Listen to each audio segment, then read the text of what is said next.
माझं नाव विद्या गणेश चव्हाण. मी रेसिडेन्शियल हायस्कूलमध्ये 7वी मध्ये शिकते.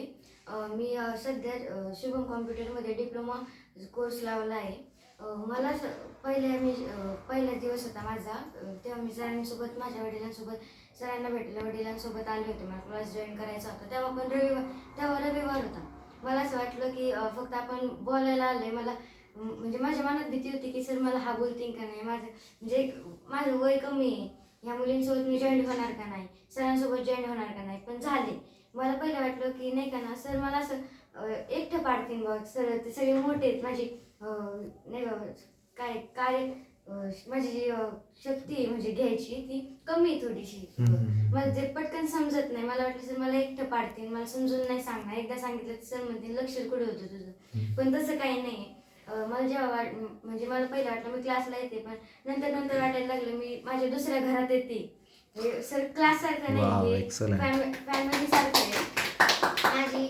माझी जी घरची फॅमिली ती फर्स्ट ही सेकंड फॅमिली वाटली मला. इथं जे येतात ते मुलं मुली ते सगळे बहीण भावासारखे. इथं मला दुसरे आई वडील भेटले. Wow, thank you, nice.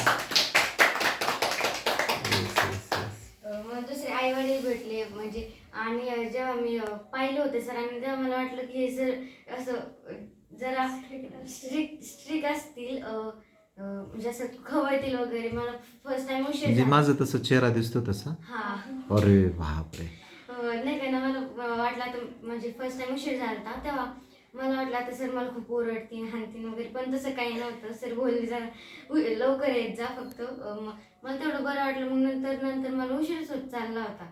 मग त्याला पप्पा बोलले तू जातेच कशाला, सर ओरडत नाही का. मग तेव्हा मी सांगितलं होतं सर ओरडत नाही. तर मग पप्पा बोलले होते जर सर ओरडत नाही याचा अर्थ नाही का तुझं लक्ष नाही. मग मी बोलले तसं काही नाही, लक्ष जातं पण सगळं आपण जे थोडं घेतो ना त्याच्यापेक्षा मला सरांनी जास्त सांगितलं ना जे येत नाही आपण ते सर आपल्याला डीपमध्ये सांगतात. सर बोलतात जर एकदा नाही समजलं तर 3दा विचारा, 3दा नाही समजलं तर 10 वेळा विचारा, पण विचारा मी तुम्हाला सगळेपर्यंत सांगेन. Yes, thank you. मला एवढंच सांगायचं तुम्ही शुभम कॉम्प्युटर जॉईन करा. तुम्हाला पहिलं क्लास वाटेल पण नंतर फॅमिली सारखंच वाटेल. Wow, nice. सरांचं जे तुम्हाला अगोदर भीती वाटायची स्टार्टिंगला, तर नंतर कसं फ्रँकली किंवा फ्रीडमली ट्रेनिंग मिळाली तुम्हाला? हो, खूप चांगली ट्रेनिंग मिळाली मला. आणि स्कूल आणि शुभम कम्प्युटरशी जी कनेक्टिव्हिटी काही डिफरंट वाटतं का तुम्हाला? हो, म्हणजे शाळेत फक्त शिकवतात, पण इथं आपलं जे घडतं आपण काय करतोय त्याच्याबद्दल सगळी माहिती इथं भेटते. सगळं शिकवतात आपल्याला. Yes, okay. आणि मग नंतर सरांची ट्रेनिंग देण्याची पद्धत कशी वाटली तुम्हाला? खूप छान वाटली. आणि आता कम्प्युटरमध्ये तुम्ही सगळं काम करू शकता. हा, आता तुम्ही 7वीला आहात, बरोबर ना? म्हणजे ॲक्च्युली लक्षात ठेवा, असं युनिक काय वाटलं कधी तुम्हाला मॅडम असं कोणी म्हणलं होतं का? नाही. आणि समजा जर तुम्हाला फर्स्ट टाइम किती 6 महिन्यामध्ये किती वेळेस मॅडम नाव ऐकलं असेल तुम्ही? लय वेळेस म्हणजे जेव्हा तुम्ही आवाज देता ना तेव्हा मॅडम म्हणून. फर्स्ट तुम्ही मला आवाज दिला तर मला वाटलं माझ्या मागं कोणी आहे का, ते मागवलं पाहिलं होतं.